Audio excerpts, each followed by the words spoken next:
आज या माननीय ठिकाणी आपले लाडके पंतप्रधान खासदार संजय काका पाटील आणि सर्व उमेदवार नरेंद्र मोदी आपल्या पंतप्रधानांचं यांचा शानदार सत्कार करत सत्कार आहेत.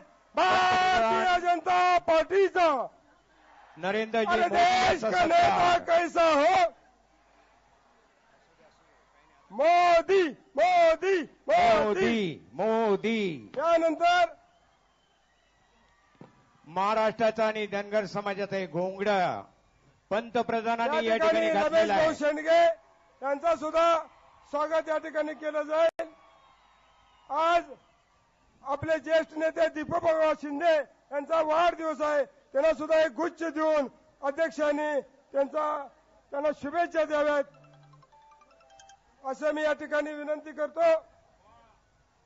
दीपक बाबांच्या वाढदिवसानिमित्त त्यांनाही शुभेच्छा पंतप्रधान नरेंद्रजी मोदी यांच्याकडून. यानंतर आपले महाराष्ट्राचे लाडके अध्यक्ष माननीय देवेंद्रजी फडणवीस आपल्याला संबोधित करतील. माननीय देवेंद्रजी फडणवीस प्रदेश भारतीय जनता पार्टीचे अध्यक्ष, जोरदार स्वागत. देशाचे पंतप्रधान, आपल्या सर्वांचे लाडके नेते, आपल्या मनामध्ये बसलेले आदरणीय नरेंद्रभाई मोदीजी, आपले खासदार संजय काका पाटीलजी, मंचावर उपस्थित सर्व उमेदवार, पदाधिकारी आणि भगिनी आणि बंधूंनो, आपल्याला मोदीजींचं भाषण ऐकायचंय, त्यामुळे मी फार वेळ बोलणार नाही. मी केवळ एवढंच सांगण्याकरता या ठिकाणी आलोय. या तासगावचं जे पार्सल तुम्ही मुंबईला पाठवलं होतं ते फेल झालंय. ते पार्सल आता तासगावातच तुम्ही ठेवून घ्या. अलीकडच्या काळात आर पाटलाची पोपटपंची फार सुरू आहे.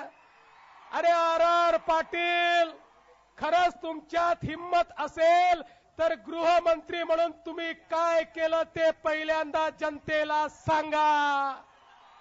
अरे आमचे गोपीनाथराव मुंडे गृहमंत्री होते, या महाराष्ट्रामध्ये 100 गुन्हेगार पकडले जायचे, त्यातल्या 55 गुन्हेगारांना शिक्षा व्हायची. आर पाटील, तुमच्या काळात अवस्था अशी आली, आज 100 गुन्हेगार पकडले जातात, त्यातले 91 गुन्हेगार सुटून जातात, केवळ 9 गुन्हेगारांना या ठिकाणी सजा होते. या महाराष्ट्रातली अवस्था आर पाटील तुम्ही अशी केली. अरे छत्रपती शिवाजी महाराजांचं नाव घेण्याची तुमची अवकात तरी आहे का? ज्या छत्रपती शिवाजी महाराजांनी महिलांना संरक्षण दिलं, आर पाटील तुमच्या काळामध्ये महिलांवर अत्याचार बलात्कार करणारे 100 बलात्कारी पकडले गेले, तर त्यातल्या केवळ 16 बलात्काऱ्यांना त्या ठिकाणी शिक्षा होते आणि 84 बलात्कारी सुटून जातात. बंधू भगिनींनो, विचार करा. ज्या माझ्या माता भगिनींवर अत्याचार होत असेल, ज्या माझ्या मातेवर भगिनीवर बलात्कार होत असेल, तिला ज्यावेळी दिसत असेल माझ्यावर बलात्कार करणारा बलात्कारी 3 महिन्यात रस्त्यावर फिरतोय आणि मीच तोंड दाबून घराच्या आतमध्ये बंद आहे, काय त्या मातेला वाटत असेल? आर पाटील, अरे चुल्लू भर पाणी में डूब मरो, डूब मरो, डूब मरो.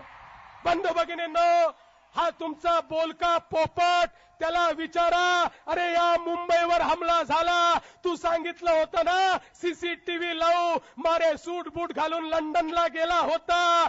एक तरी सीसीटीव्ही लावू शकला का? एकही सीसीटीव्ही लावला नाही. बुलेट प्रूफ जॅकेट विकत घेऊ शकला नाही. या ठिकाणी बॉम्ब सूट विकत घेऊ शकला नाही.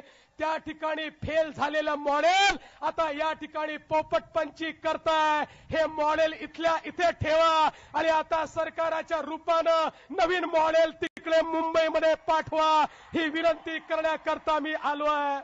बंधू भगिनींनो, एक गोष्ट निश्चितपणे सांगतो, या महाराष्ट्रामध्ये कृष्णा खोरे विकास महामंडळ युतीच्या काळात सुरू केलं. अरे 50% पेक्षा जास्त कामं आम्ही केली होती. हे काँग्रेस राष्ट्रवादीवाले उरलेली कामं 15 वर्षात करू शकली नाही.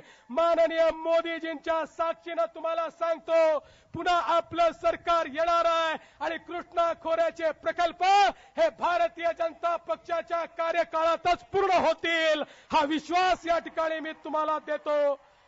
शेवटी एवढंच सांगतो, नवीन सरकार येणार आहे आणि हे नवीन सरकार आमच्या आदरणीय मोदीजींनी सांगितलं होतं की या महाराष्ट्रामध्ये एलबीटी म्हणजे काय? मोदीजींनी सांगितलं एलबीटी म्हणजे लुटो बाटो टॅक्स. हा लुटो बाटो टॅक्स, हा एलबीटी या महाराष्ट्रात आम्ही हद्दपार केल्याशिवाय राहणार नाही, हा विश्वास तुम्हाला देतो. आणि या मंचावर जे बसलेले आहेत, या सांगली जिल्ह्यामध्ये मोदीजी दुसऱ्यांदा आले आहेत. मागच्या वेळेस काकांना प्रचंड मताने तुम्ही निवडून दिलं. आता एवढीच विनंती तुम्हाला आहे, बंधू भगिनींनो, या ठिकाणी काँग्रेस राष्ट्रवादीला भोपळा देखील फोडता आला नाही पाहिजे. सगळ्याच्या सगळ्या सीटा या महायुतीच्या भारतीय जनता पक्षाच्या आल्या पाहिजेत, एवढीच विनंती करतो आणि माझं बोलणं संपवतो. धन्यवाद. जय हिंद, जय महाराष्ट्र. धन्यवाद. देवेंद्रजी फडणवीस साहेब, प्रदेश अध्यक्ष यांनी आपलं मनोगत व्यक्त केलेलं आहे. सर्वांनी खाली बसून घ्या, कुणी उभे राहू नका.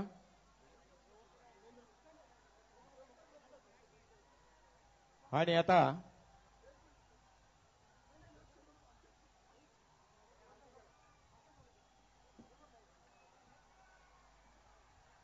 माननीय देवेंद्रजी फडणवीस, प्रदेश अध्यक्ष भारतीय जनता पार्टी यांचा भव्य शानदार स्वागत या ठिकाणी करण्यात येत आहे. जोरदार टाळ्यां स्वागत.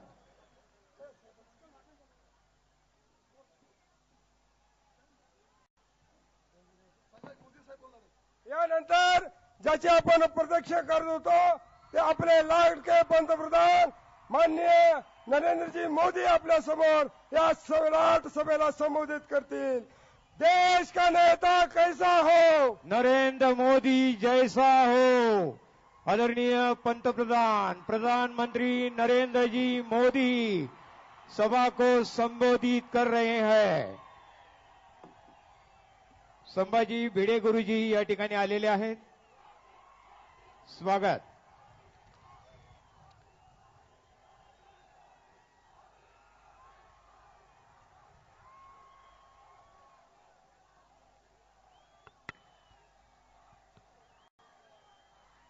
मंचावर बसलेले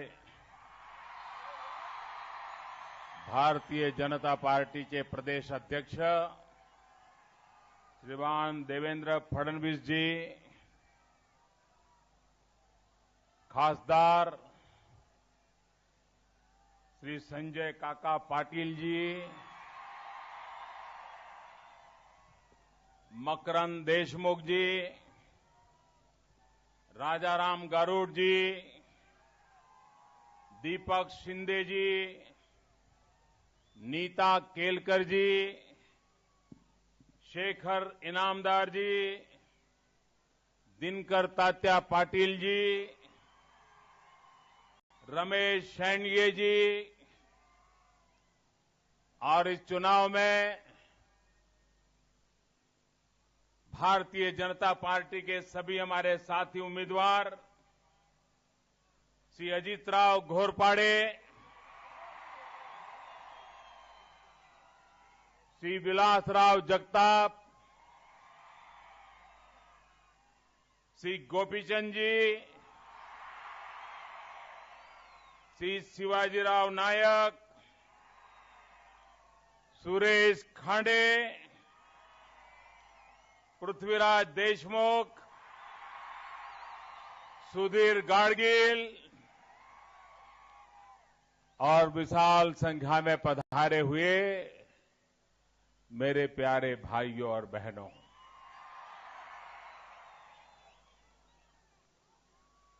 मेरे साथ बोलिए, छत्रपती शिवरायांचा त्रिवार जय जयकार. छत्रपती शिवरायांचा त्रिवार जय जयकार. छत्रपती शिवरायांचा त्रिवार जय जयकार.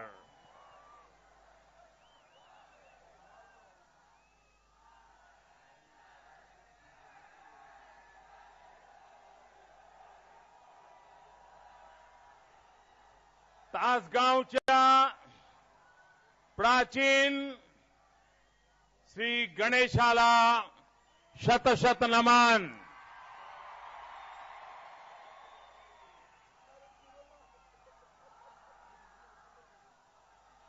श्री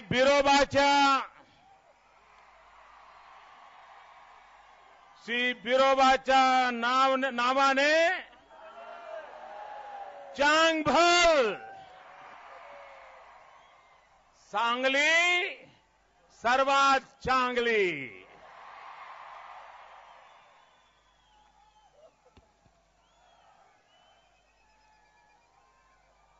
भाइयों बहनों, मेरा इस धरती के साथ एक विशेष नाता है. यहां मंच पर आमदार भी बैठे हैं, खासदार भी बैठे हैं और मेरे जैसा कामदार भी मौजूद है. ये आमदार और खासदारों के बीच में मैं एक कामदार बनकर के देश की सेवा में लगा हुआ हूं.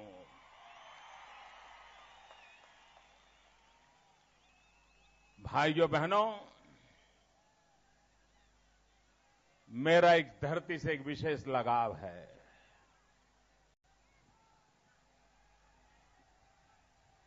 जैसा ही मैं यहां हेलीकॉप्टर से निकला, मुझे भिड़े गुरुजी के आशीर्वाद पाने का सौभाग्य मिला.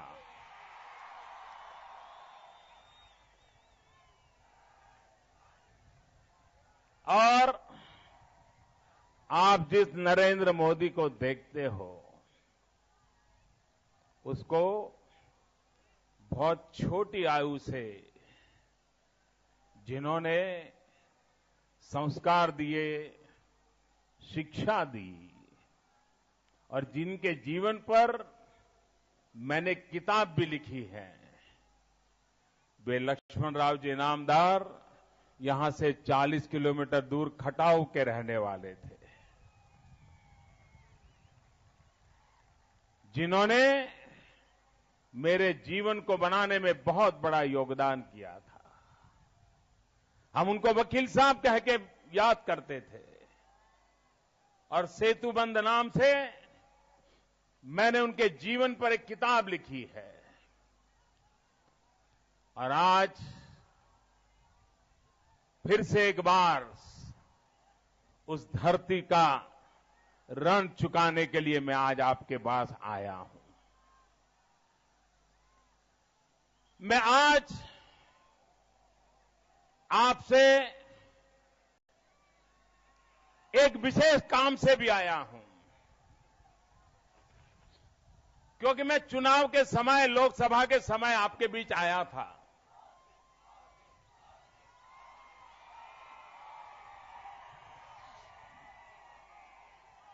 मैं चुनाव के समय, लोकसभा के चुनाव में आपके पास आया था. ये सांगली लोकसभा क्षेत्र आजादी के बाद हम कभी जीत नहीं पाए थे और मैंने यहां के मतदाताओं को प्रार्थना की थी, एक बार मेरी बात पे भरोसा कीजिए और भारतीय जनता पार्टी को विजयी बनाइए. मेरे कोई आपका ज्यादा परिचय नहीं था. मैं एक छोटा सा इंसान था, आपके पास आया था और जब आपसे मैंने मांगा, आपसे मैंने मांगा उससे भी ज्यादा आपने मुझे दे दिया. इतने भारी बहुमतों से संजय काका पाटिल को आपने दिल्ली भेज दिया. मेरे शब्द पर आपने भरोसा किया.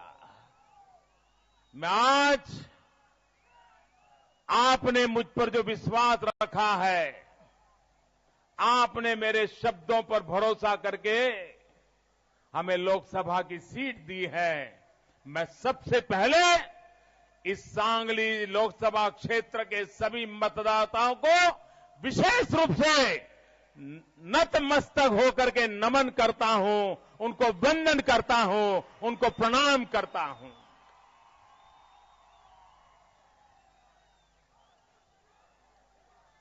भाइयों बहनों, जब भारतीय जनता पार्टी ने मुझे लोकसभा में पार्टी के प्रधानमंत्री के उम्मीदवार के रूप में चुनाव लड़ने के लिए निर्णय किया, तो मेरे मन में एक विचार आया। भिड़े गुरुजी ने मुझे प्रेरणा दी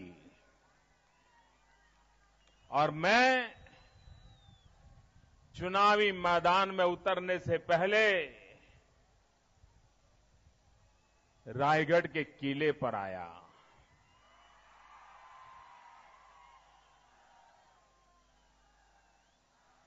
छत्रपति शिवाजी महाराज की उस समाधि के पास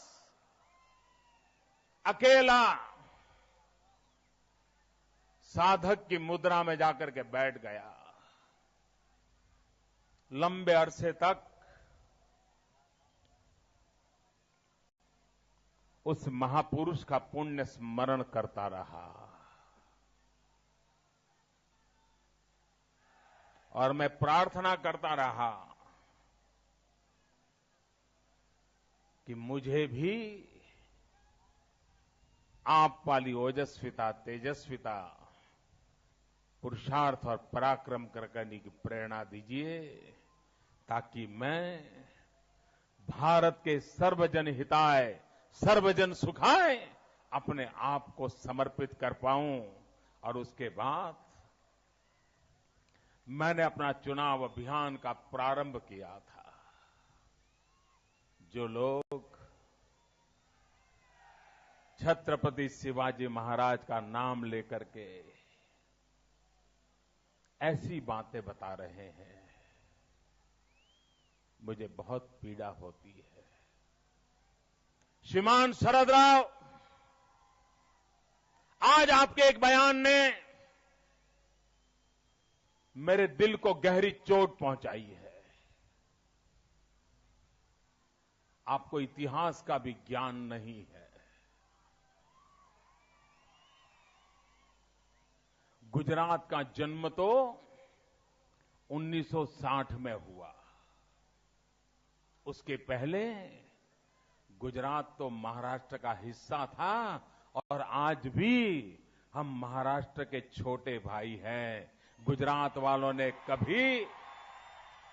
गुजरात ने हमेशा कहा महाराष्ट्र हमारा बड़ा भाई है।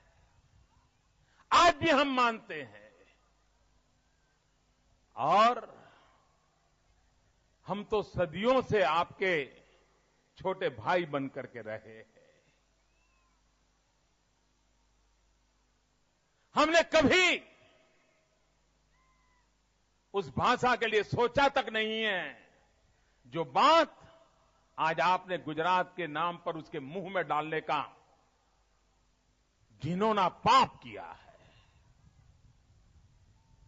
मैं आज पूछना चाहता हूं शरदराव पवार को, आप छत्रपति शिवाजी महाराज की बातें करते हो, ये मुंबई का एयरपोर्ट उसको छत्रपति शिवाजी महाराज के नाम से जोड़ने का काम किसने किया? अटल बिहारी वाजपेयी की सरकार ने किया। आप मुख्यमंत्री थे, आपको तो कभी सूझा नहीं। दिल्ली में आपकी कांग्रेस की सरकार थी, आपको कभी सूझा नहीं। अरे विक्टोरिया टर्मिनल, मुंबई का स्टेशन, उसको छत्रपति शिवाजी महाराज के नाम से किसने जोड़ा? अटल बिहारी वाजपेयी की सरकार ने जोड़ा। आपको तो कभी सूझा नहीं था। और इतना ही नहीं, श्रीमान शरद पवार जी, आप अनेक वर्षों तक मुख्यमंत्री रहे महाराष्ट्र के। आप केंद्र में कृषि मंत्री रहे हैं। मैं जानता हूं आपके चरित्र में छत्रपति शिवाजी महाराज के गुण आने की संभावना ही नहीं है।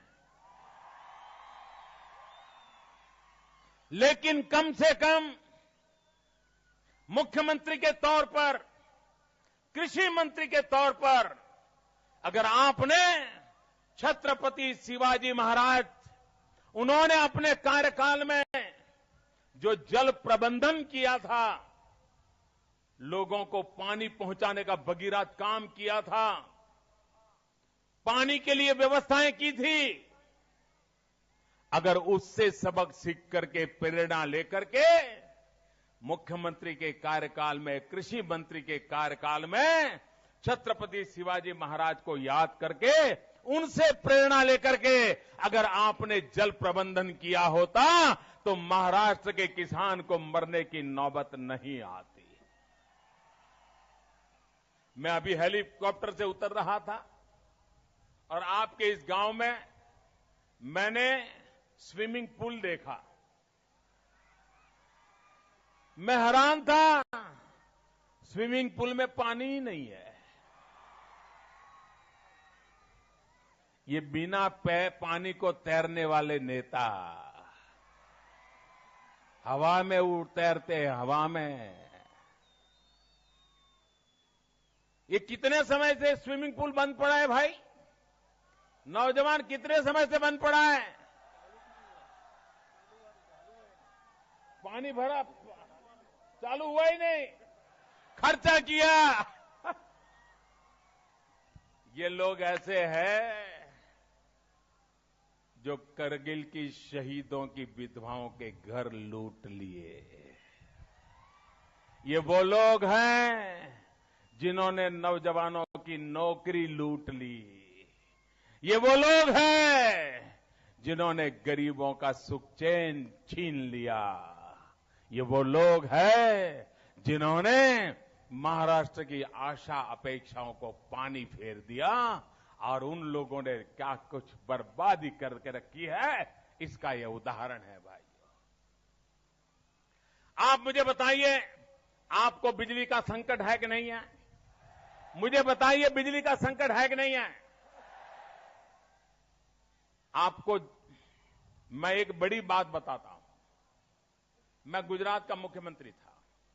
गुजरात में नर्मदा योजना पर एक डैम बन रहा है, 50 साल से बन रहा है, अभी तक पूरा नहीं हुआ।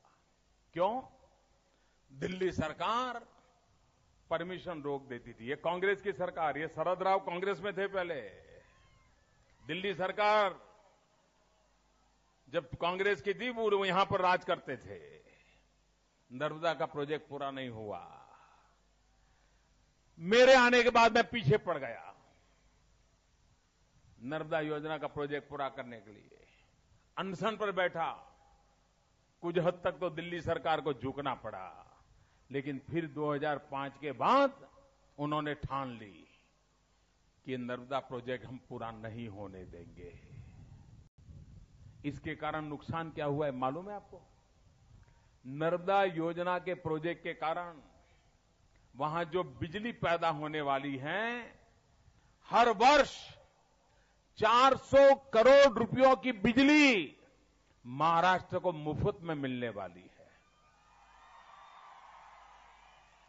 अगर ये प्रोजेक्ट 2005 में दिल्ली की कांग्रेस सरकार, यूपीए सरकार, जिसमें शरद राव खुद एक मंत्री थे, अगर ये योजना पूरी हो गई होती तो पिछले 9 साल में 3000 करोड़ से ज्यादा रुपयों की बिजली आपको मुफ्त में मिली होती कि नहीं मिली होती?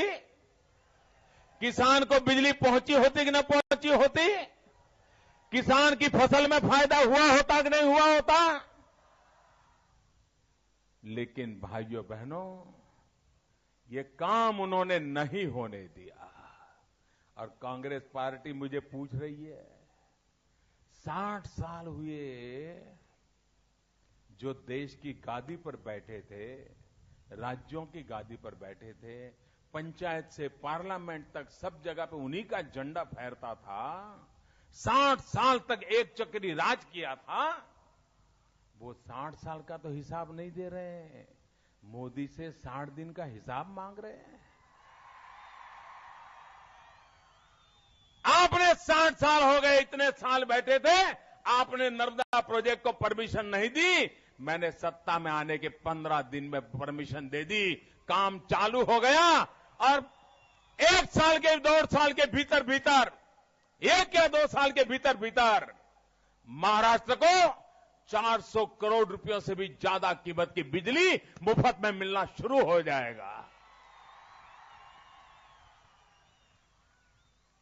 लेकिन शरद राव,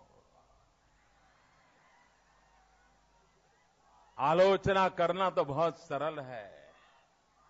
ऐसी भूमि है जहां किशमिश भी उतनी पैदा होती है और नेता भी इतने पैदा होते हैं कि यहां का कोई भला ही नहीं हुआ। एक से बढ़कर एक दिग्गज नेताओं की उर्वरा भूमि रही है यहां। लेकिन आप जैसे नेता मिले, मुझे बताइए, चीनी के कारखाने बंद क्यों पड़े हैं भाई? किसान परेशान है कि नहीं है? किसान परेशान है कि नहीं है? भाइयों बहनों, जिस प्रकार से यहां चीनी का कोऑपरेटिव मूवमेंट है, वैसे गुजरात में दूध का कोऑपरेटिव मूवमेंट है। गुजरात का किसान दूध के कोऑपरेटिव मूवमेंट में है। आज पूरे दुनिया में अमूल का डंका बज रहा है कि नहीं बज रहा है? बताइए मुझे, बज रहा है कि नहीं बज रहा है? वो किसानों के द्वारा चल रहा है। मोदी नहीं चलाता था उसको, किसान चलाते थे। किसी किसान को मरने की नौबत नहीं आई। क्या कारण है कि आपने चीनी के कारखानों को राजनीति का अड्डा बना दिया और किसानों को मरने पर मजबूर कर दिया, और आप जवाब देने को तैयार नहीं है। और इसलिए मैं कहना चाहता हूं भाइयों बहनों, मैं हैरान हूं, ये कृषि मंत्री रहे और पिछले 15 साल में महाराष्ट्र में किसानों ने जो आत्महत्या की है, औसत हर वर्ष 3,700 किसानों ने आत्महत्या की है। 3,700। आप कल्पना कर सकते हो भाई? लेकिन क्या कभी इन कांग्रेस के, एनसीपी के नेताओं के आंख में से आंसू टपकते देखा है भाई? किसान की बात करना उनको शोभा नहीं देता है। और छत्रपति शिवाजी महाराज की बात करने वाले श्रीमान शरद राव को मैं कहना चाहता हूं, आपकी बारामती में छत्रपति शिवाजी महाराज का जो स्टैच्यू है ना, उससे कई गुना बड़ा स्टैच्यू सूरत की धरती पर मैंने लगवाया है। इतिहास में छत्रपति शिवाजी महाराज को सूरत के नाम से बदनाम करने वालों को जवाब देने का काम मैंने किया है। उसी सूरत में सबसे बड़ा छत्रपति शिवाजी महाराज का पुतला लगा करके इतिहास को मैंने झकझोर दिया है। आप हमारी शिव भक्ति को ललकारना बंद कर दीजिए। ये भक्ति हमारी रगों में है, हमारे संस्कार में है। भाइयों बहनों, मैं हैरान हूं, आज कुछ अखबार के पंडितों ने लिखा है कि मोदी ने अपने भाषण में शिवसेना की आलोचना नहीं करते हैं।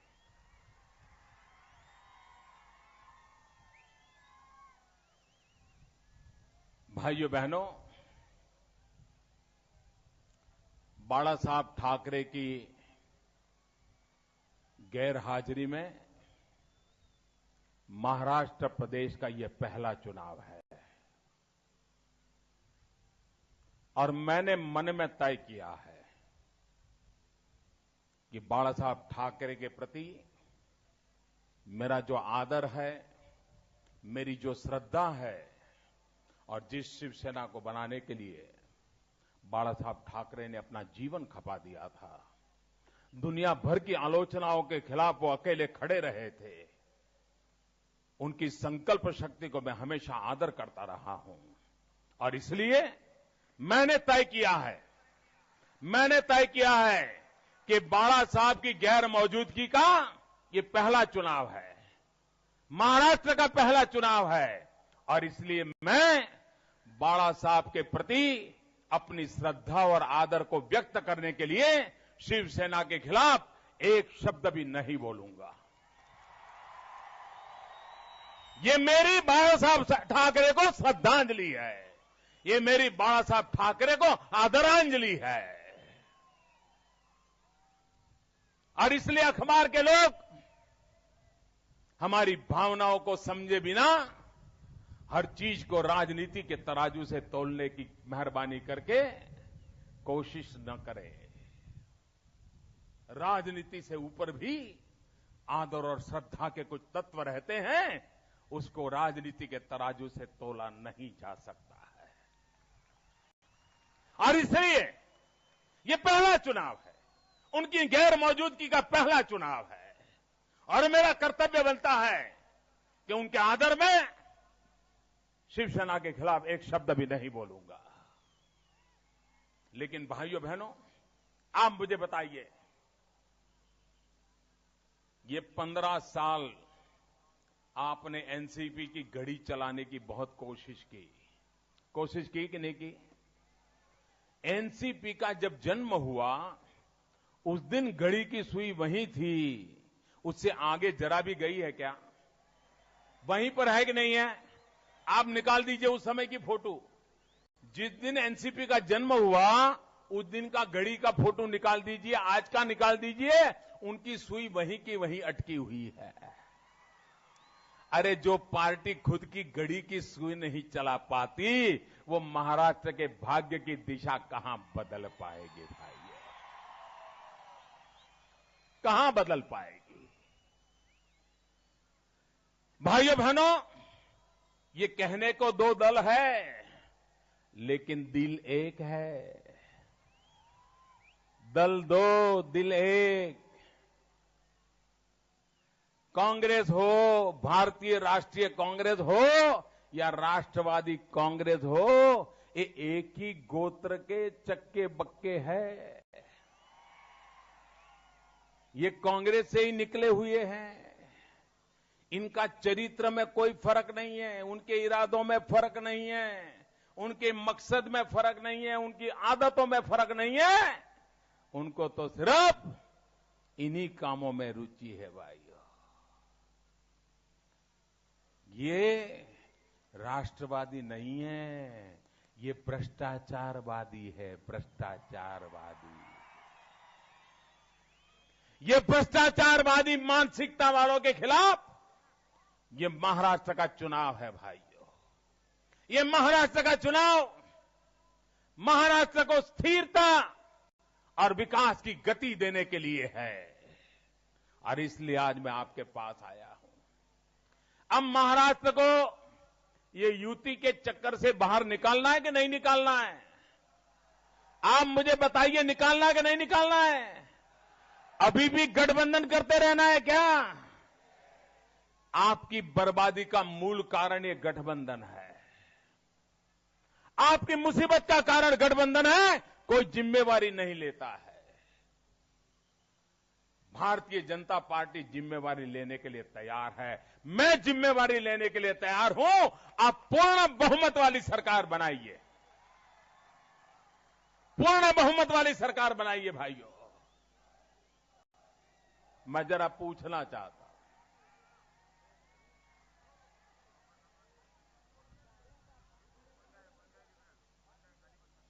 मुझे बताइए, कांग्रेस वाले कहते हैं मोदी ने इतने दिन में क्या किया? मुझे बताओ भैया, हजारों साल से हमारा हिंदुस्तान है कि नहीं है? मुझे सबकी तरफ से आवाज चाहिए, सबका जवाब चाहिए। हमारा हिंदुस्तान हजारों साल से है कि नहीं है? आजादी के पहले भी हिंदुस्तान था कि नहीं था? आजादी के बाद भी हिंदुस्तान है कि नहीं है? कांग्रेस की सरकार थी तब भी हिंदुस्तान था कि नहीं था? लेकिन क्या कभी दुनिया में हिंदुस्तान का डंका बजता था क्या? अमेरिका वाले हिंदुस्तान को पूछते थे क्या? और आज अमेरिका में हिंदुस्तान का डंका बज रहा है कि नहीं बज रहा है? बज रहा है कि नहीं बज रहा है? क्यों बज रहा है? क्या कारण है? क्या कारण है? क्या कारण है? क्या कारण है भाइयों? मोदी के कारण नहीं बज रहा है। ये जादू मोदी का नहीं है, ये करिश्मा मोदी का नहीं है। ये अमेरिका में हिंदुस्तान का डंका इसलिए बज रहा है, ये डंका बज रहा है 125 करोड़ देशवासियों के कारण। 125 करोड़ देशवासियों ने संकल्प करके दिल्ली में पूर्ण बहुमत वाली सरकार को चुना है, पूरा जन्म समर्थन देकर के प्रधानमंत्री को चुना है, और उसके कारण दुनिया भी उसकी बात सुनने के लिए तैयार हुई है। ये पूर्ण बहुमत की ताकत है। महाराष्ट्र की भी सारी दुनिया में पहचान बननी चाहिए कि नहीं बननी चाहिए? सारी दुनिया में महाराष्ट्र का नाम गूंजना चाहिए कि नहीं गूंजना चाहिए? सारी दुनिया में महाराष्ट्र नंबर 1 होना चाहिए कि नहीं होना चाहिए?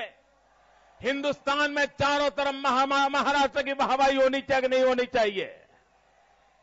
अगर आप चाहते हो तो महाराष्ट्र में गठबंधन की सरकार की गलती कभी मत करना। पूर्ण बहुमत वाली भारतीय जनता पार्टी की सरकार बनाइए और फिर हमसे 5 साल के बाद हिसाब मांगिए आप। हम आपको हिसाब देंगे, अपने कामों का जवाब देंगे। हम कांग्रेस की तरफ भागने वाले लोग नहीं है। और इसलिए भाइयों बहनों, आज मैं आपसे आग्रह करने आया हूं कि आप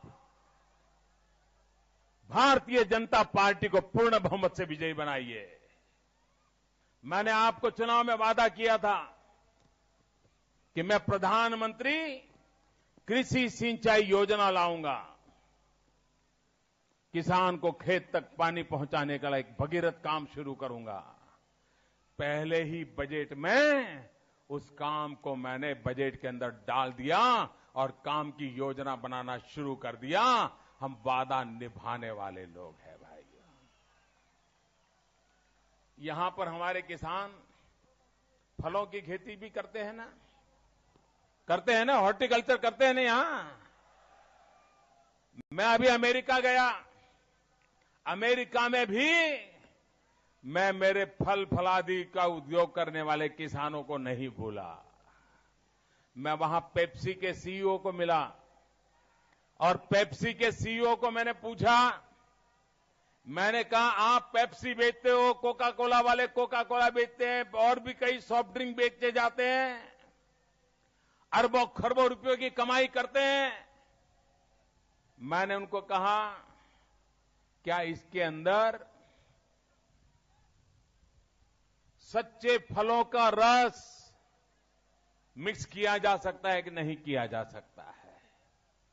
अगर हमारे फलों का रस उसमें डालना शुरू हो जाए, 5% भी अगर डाल दे, 5%, तो भी हिंदुस्तान के फलों के उत्पादक किसानों को भरपूर कमाई होने की पूरी संभावना है। उनके फल तुरंत बाजार में बिक जाएंगे। उन्होंने मुझे वादा किया है कि हम लेबोरेटरी में जांच करेंगे, क्या पेप्सी के अंदर भी फलों का रस मिलाया जा सकता है क्या? मैंने भारत सरकार में भी अधिकारियों को कहा है कि लेबोरेटरी में जांच करो, ये जो सॉफ्ट ड्रिंक होते हैं उसमें कितना परसेंटेज नेचुरल फ्रूट जूस हम उसमें डाल सकते हैं। एक बार अगर नेचुरल फ्रूट जूस डालना शुरू हो गया तो हिंदुस्तान के किसी फलों के किसान का फल कभी सड़ेगा नहीं, बर्बाद होगा नहीं, खेत में ही उसको बाजार मिल जाएगा। भाइयों, ये काम हम सोचते हैं और अमेरिका जाते हैं तब भी इसी काम को सोचते हैं। मुझे मेरे किसानों की भलाई करनी है, मेरे गांव का भला कर रहा है, महाराष्ट्र का भला कर रहा है, और इसलिए आज मैं आपके पास आया हूं। मैं आपसे आग्रह करने आया हूं, यहां उद्योग चाहिए। नौजवान को रोजगार कहां से मिलेगा? आप किसी भी किसान को पूछिए, अगर उसके घर में 2 बेटे हैं तो हर बाप चाहता है कि कम से कम एक बेटा खेती से बाहर निकल करके कहीं पर भी नौकरी में जाए। ये चाहते हो कि नहीं चाहते हो भैया? हर किसान चाहता है कि नहीं चाहता है? तो रोजगार कहां से आएगा? कारखाने लगेंगे तब रोजगार आएगा। और इसलिए हमने अभियान चलाया make in India. Make in India.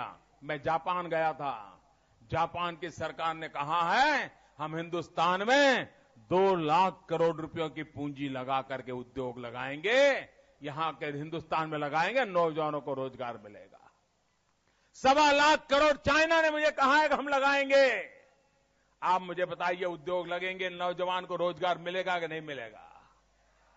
Make in India का मंत्र लेकर के चल रहा हूं ताकि मेरे नौजवानों को रोजगार मिले। भाइयों बहनों, भारत आगे बढ़ने के लिए अब खड़ा हो चुका है जी। अब ये देश रुक नहीं सकता। निर्णय हमें करना है, आगे जाना है कि नहीं जाना है। फैसला महाराष्ट्र ने करना है कि आगे बढ़ना है कि नहीं बढ़ना है। मैं एक बार कहता हूं महाराष्ट्र के लोगों को, एक कांग्रेस और एनसीपी के भ्रष्टाचार को, जिन्होंने पानी को लूटा है, जिन्होंने शहीद विधवाओं के घर लूटे हैं, जिन्होंने सरकारी तिजोरी की जेब लूटी है, उन सबको हमेशा के लिए विदाई कर दो भाइयों, विदाई कर दो। महाराष्ट्र की राजनीति में उनके लिए कोई जगह नहीं होनी चाहिए भाइयों। भारतीय जनता पार्टी को विजयी बनाइए, पूर्ण बहुमत के साथ विजयिए। मेरे साथ बोलेंगे जयकारा, बोलेंगे गजानन महाराज की, गजानन महाराज की, छत्रपति शिवाजी महाराज की, छत्रपति शिवाजी महाराज की, भारत माता की, भारत माता की। धन्यवाद। सभी उम्मीदवार यहां आ जाए मेरे पास। एक काम आप लोग करोगे, एक काम करोगे, मुझे वादा करो, हाथ ऊपर करके वादा करो, करेंगे। यहां से जाते समय कोई कूड़ा कचरा इस मैदान में नहीं रहेगा। प्लास्टिक की बोतल होगी तो उठा लेंगे, कागज पड़े हैं तो उठा लेंगे, हमने कोई चीज फेंकी है तो उठा लेंगे। उठा लेंगे क्या? देखिए, ये छत्रपति शिवाजी महाराज की भूमि है, इस भूमि को अपवित्र करने का हमें हक नहीं है, इस भूमि को गंदा करने का हमें हक नहीं है भाइयों। साफ करोगे ना? सफाई करके जाओगे ना? ये सफाई करना, ये सिर्फ सफाई कर्मचारी का काम नहीं है, हम भी भारत मां के बेटे हैं, ये सफाई करना हमारा भी काम है। इस काम को करेंगे, ये मैं आपसे प्रार्थना करता हूं। और इन सभी हमारे उम्मीदवारों को विजयी बनाइए। भारत माता की, भारत माता की।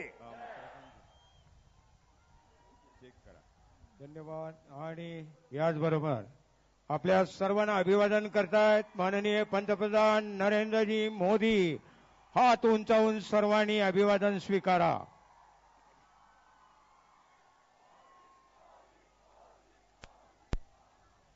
सर्वांना धन्यवाद, सर्वांचे हार्दिक आभार।